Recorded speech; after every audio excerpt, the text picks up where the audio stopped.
Halo, assalamualaikum warahmatullahi wabarakatuh. Dengan sanak seberataan di mana saja berada. Nah, ini model dagangan para penjual di pinggir jalan ya, sanak. Jadi yang dijual itu seperti pisang, kemudian kelapa, ubi jalar, kemudian juga ada singkong, kemudian apa lagi ya? Oh iya, waluh, waluh kalau di tempat kita ya. Kalau di sini bilangnya labu ya.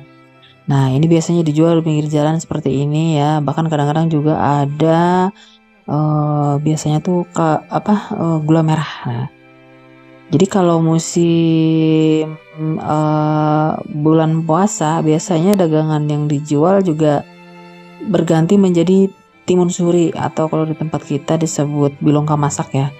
Nah, jadi ini model dagangannya seperti ini ya, Sanak. Jadi kelapanya itu dalam bentuk bijian ya.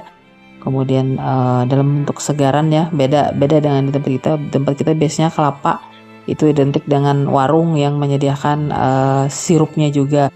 Kalau di sini lebih banyak yang ini ya, yang murni ya. Walaupun juga kadang ada juga yang menyediakan. Nah, pisang-pisang seperti ini juga murah ya, termasuk menurut ulun ketimbang di Banjar. Sesisirnya seperti itu tadi bisa dari mulai harga 5.000 sampai 12.000 tergantung ukuran ya. Nah, kalau jenis kelapa seperti ini biasanya dibelah di tempat ya.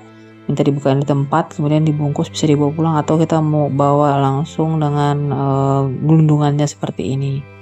Nah, ini fresh ya biasanya, Sanak, segar baru diambil dari pohon. Nah, seperti inilah model dagangan yang ada di tempat ulun merantau.